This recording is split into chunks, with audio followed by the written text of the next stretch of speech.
Hello students, आशा है आप सभी बहुत अच्छे होंगे। हम पढ़ रहे हैं चैप्टर 2 में follicular development and hormonal regulation के बारे में। तो स्टूडेंट्स, हमने अपनी पिछली क्लास में जाना था कि कैसे oogenesis की प्रोसेस होती है और ओवम तैयार हो रहा होता है। ओवम तैयार होता है oogoनियम, यानी कि जो मदर सेल्स ऑलरेडी ओवरी में प्रेजेंट हैं उनसे। तो ओवरी में oogoनियम प्रेजेंट होते हैं और वहाँ पर माइटोसिस का डिवीजन पहले होता है, जिससे कि प्राइमरी ooसाइट बनता है और उसके बाद मियोसिस की प्रोसेस कभी हो रही है कभी रुक रही है, जो कि थोड़ा सा कॉम्प्लिकेटेड, जो कि हमने अपनी पिछली क्लास में जाना था। वो प्रोसेस होते होते हमें लास्ट में मिल जाता है ओवम। तो ओवम रेडी जब हो रहा है तो इसके साथ ही साथ यहाँ पर फॉलिकल्स का फॉर्मेशन भी हो रहा होता है, जिसका बहुत ही इंपॉर्टेंट रोल है। ये ओवम की मैच्योरिटी साथ ही हार्मोन्स के जो प्रोडक्शन है उसमें बहुत ही इंपॉर्टेंट रोल प्ले करता है। तो इसके बारे में समझेंगे कि कैसे फॉलिकल जो है वो डेवलप करते हैं, कौन कौन से फॉलिकल्स होते हैं। आइए शुरू करते हैं।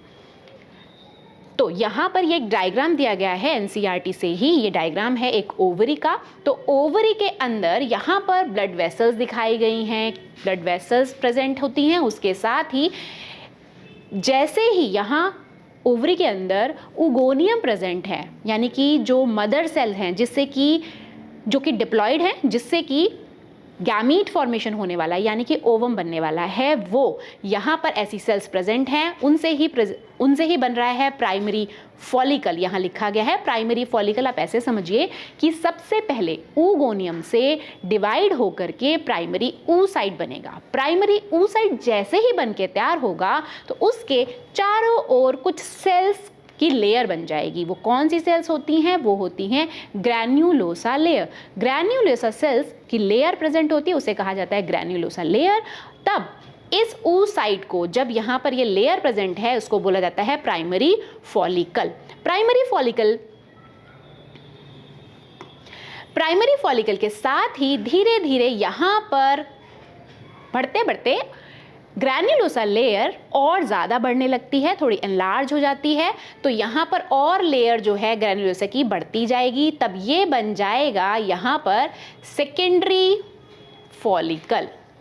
सेकेंडरी फॉलिकल बन चुका है, लेकिन ध्यान देंगे कि ये दोनों ही प्राइमरी फॉलिकल और सेकेंडरी फॉलिकल जो है, यहाँ पर जो ooसाइट है, जो प्राइमरी ooसाइट है, वही यहाँ पर अभी कहलाएगा।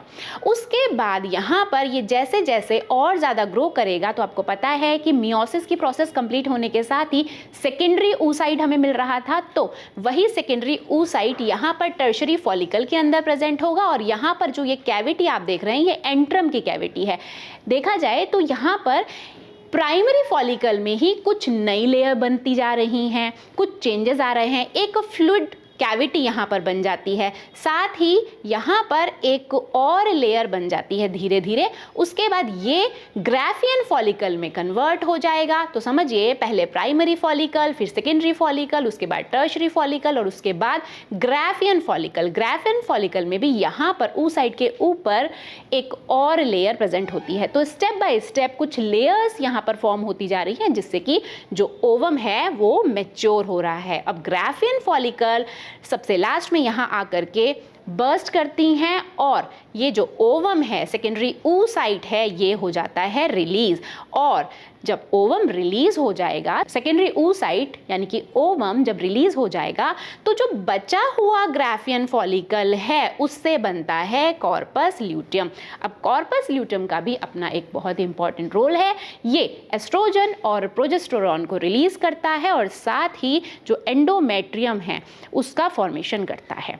तो इसको एक बार डायग्राम्स के साथ समझते हैं कि प्राइमरी फॉलिकल, सेकेंडरी फॉलिकल और टर्शरी फॉलिकल और ग्राफियन फॉलिकल में क्या क्या स्ट्रक्चर्स चेंज हो रहे हैं, कौन कौन सी लेयर्स बन रही हैं, कौन कौन से चेंजेस आ रहे हैं, समझते हैं। सबसे पहले आपको पता है कि प्राइमरी ooसाइट बन के तैयार हुआ।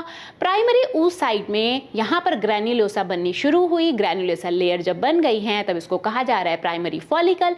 उसके साथ ही यहाँ पर जो ग्राफियन फॉलिकल है, जब वो अपनी लेयर्स को बढ़ाते जा रहा है, ग्राफियन फॉलिकल्स की लेयर यहाँ बढ़ती जा रही है प्राइमरी ooसाइट के ऊपर, तब ये कहला रहा है सेकेंडरी फॉलिकल। सेकेंडरी फॉलिकल बनने के साथ ही धीरे धीरे यहाँ पर जो ये वाली लेयर है ग्रैन्युलोसा लेयर, यहीं पर एक कैविटी बनने लगती है, फ्लूइड फिल्ड कैविटी ये होती है और इसको कहा जाता है एंट्रम।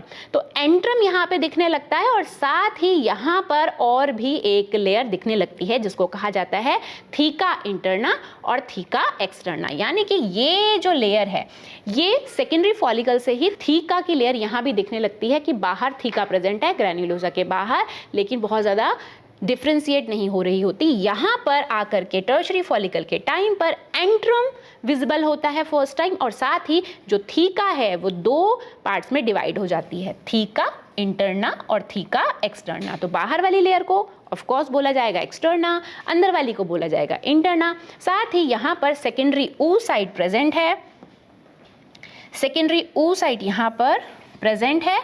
अब धीरे धीरे इसमें चेंजेस होने लगते हैं। क्या होते हैं चेंजेस कि ये अपने आप को और ज़्यादा ग्रो करेगी और साथ ही जो सेकेंडरी oocyte है उसके ऊपर एक और लेयर बन जाती है ज़ोना पेल्यूसिडा।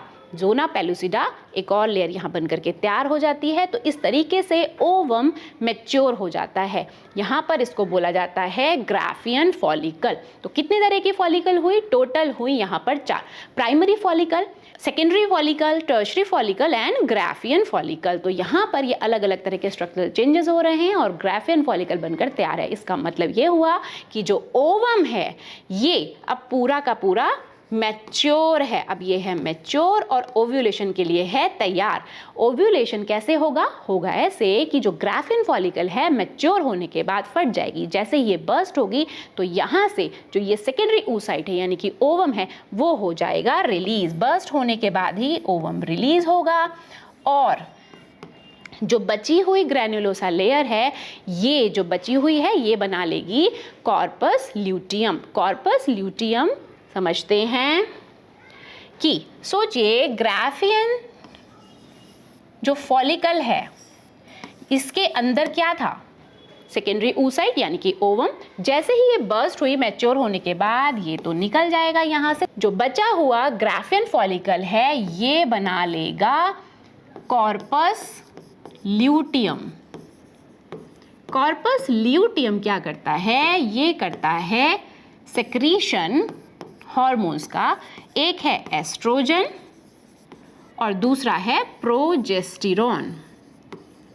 अब जो एस्ट्रोजन है इसका काम होता है कि ये जो एंडोमेट्रियम है, यूटेरस की जो इनर लाइनिंग है, एंडोमेट्रियम उसको बनाने का काम ये करता है एस्ट्रोजन और इसको मेंटेन रखने का, एंडोमेट्रियम को मेंटेन रखने का काम करता है हार्मोन प्रोजेस्टेरोन। तो ये दोनों हार्मोन मिल करके यहाँ पर काम कर रहे होते हैं एंडोमेट्रियम बनाने का और उसको मेंटेन करने का।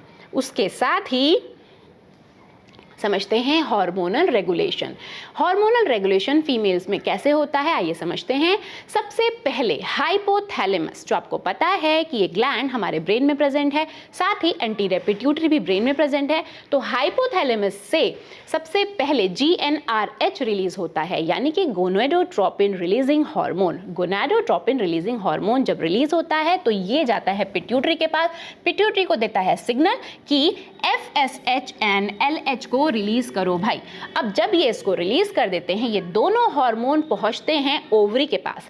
यहाँ पर FSH फॉलिकुलर डेवलपमेंट का काम कर रहा होता है यानी कि फॉलिकल स्टिमुलेटिंग हार्मोन, जैसे कि इसका नाम है, ये करता है फॉलिकल्स का डेवलपमेंट, फॉलिकुलर डेवलपमेंट का काम है इसका। और साथ ही ग्रैन्युलोसा लेयर जो फॉर्म हो रही है oocyte के ऊपर वो भी यही कर रहा होता है, FSH यानी कि फॉलिकुलर स्टिमुलेटिंग हार्मोन। उसके बाद LH भी एंटीरियर पिट्यूटरी से रिलीज हो रहा होता है और ये करता है ओव्यूलेशन का काम, कॉर्पस ल्यूटियम का फॉर्मेशन और साथ ही सेकेंडरी oocyte को रिलीज कराने का काम भी। तो देखा जाए जो हमने अभी समझा, जो ग्राफियन फॉलिकल है जब ये बर्स्ट होगी और यहाँ से सेकेंडरी oocyte रिलीज होगा फर्टिलाइजेशन से पहले, तब ये जो काम हो रहा है जो ग्राफिन फॉलिकल के मैच्योर होने के बाद एग रिलीज हो रहा है, ओवम जो रिलीज हो रहा है, उसको करने का काम करता है ल्यूटिनाइजिंग हार्मोन। ल्यूटिनाइजिंग हार्मोन जिसको बोला जाता है कैपिटल में LH। अब ये ओव्यूलेशन कर रहा है यानी कि ओवम को रिलीज करा रहा है, साथ में कॉर्पस ल्यूटियम का फॉर्मेशन भी कर रहा है। आपको पता है कि जैसे ही ओवम रिलीज हो जाएगा, बची हुई ग्राफिन फॉलिकल्स जो हैं वो कॉर्पस ल्यूटियम में कन्वर्ट हो जाएंगी और साथ ही सेकेंडरी oocyte रिलीज हो जाएगा। तो ये एक ही बात यहाँ पर लिखी गई है कि ओव्यूलेशन में ही सेकेंडरी oocyte रिलीज होता है, 2 टाइम्स यहाँ लिखा गया है। तो स्टूडेंट्स आज के लिए इतना ही, इससे आगे के टॉपिक के लिए मिलेंगे नेक्स्ट क्लास में, तब तक के लिए थैंक यू।